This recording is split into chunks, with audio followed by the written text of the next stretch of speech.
Assalamualaikum warahmatullahi wabarakatuh.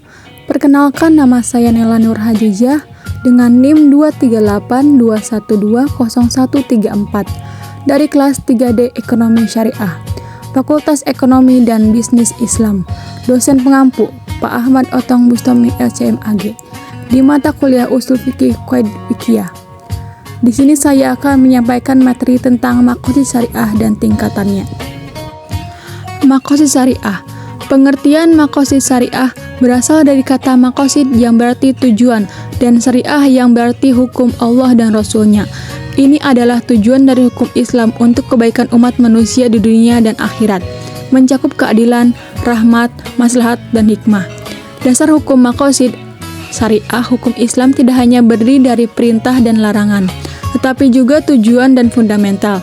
Al-Quran dan hadis menjadi dasar untuk maqasid al-syariah, seperti Quran Surat At-Talaq ayat 7 dan hadis Nabi SAW, hadis riwayat Bukhari, yang menegaskan bahwa hukum Islam itu mudah dan berorientasi pada kemaslahatan.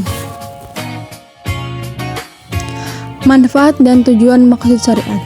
Manfaat mengetahui maqasid sangat penting. Yang pertama ada untuk mujtahid, membantu dalam menyimpulkan hukum sesuai tujuan syariat. Yang kedua ada umat Islam, memahami makna di balik ketentuan hukum dan hikmah syariat. Tujuan maqasid syariat. Yang pertama adalah untuk mengambil manfaat, menjaga hal-hal baik. Yang kedua ada mencegah mafsadat, menghindari kerusakan. Kemaslahatan ini meliputi aspek jasmani, rohani, individu, dan sosial. Unsur dasar dalam fikih usair. Yang pertama ada hifdun al-din, memelihara agama atau hifdun al-din, menjaga keyakinan, ibadah, dan hukum untuk mengatur hubungan manusia dengan Tuhan. Hal ini meliputi pengakuan syahadat, sholat, puasa, zakat, dan haji.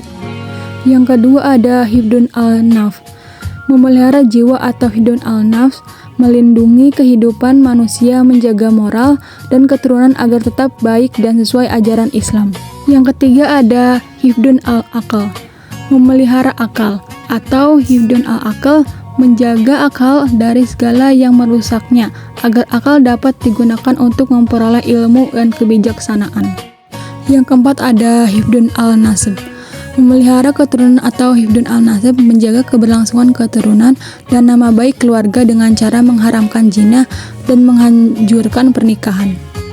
Yang kelima ada hifdun al-mal, memelihara harta atau hifdun al-mal, menjaga harta agar manusia dapat bertahan hidup dengan cara yang halal, serta mengatur muamalah seperti jual beli dan sewa menyewa, serta melarang pencurian.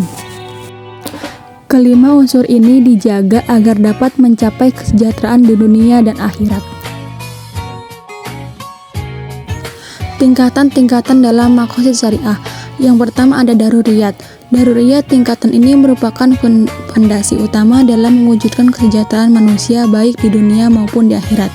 Daruriyat mencakup pemeliharaan terhadap ilmu unsur penting dalam kehidupan, yaitu agama, jiwa, akal, keturunan, dan harta. Mengabaikan kelima unsur ini dapat mengakibatkan kerusakan di bumi dan kerugian yang nyata di kehidupan setelah mati. Yang kedua ada hajiyat. Hajiyat pada tingkatan ini maqasid bertujuan untuk mempermudah kehidupan manusia, mengurangi kesulitan, dan meningkatkan pemeliharaan terhadap 5 unsur pokok tersebut. Yang terakhir ada tasiniyat. Tasiniyat tingkatan terakhir ini berfokus pada upaya manusia untuk berusaha sebaik mungkin dalam menyempurnakan pemeliharaan dari 5 unsur pokok kehidupan.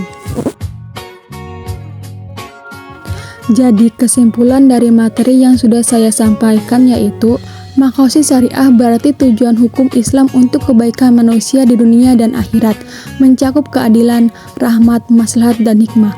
Hukum Islam terdiri dari perintah, larangan, dan tujuan yang berdasarkan Al-Quran dan hadis. Mempelajari maqasid penting untuk menyimpulkan hukum dan memahami hikmah syariat.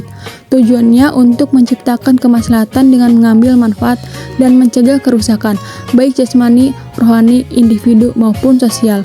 Hukum Islam melindungi kesejahteraan manusia melalui 5 unsur dasar dan 3 tingkatan maqasid. Mungkin ini yang bisa saya sampaikan, kurang lebihnya mohon maaf. Terima kasih. Wassalamualaikum warahmatullahi wabarakatuh.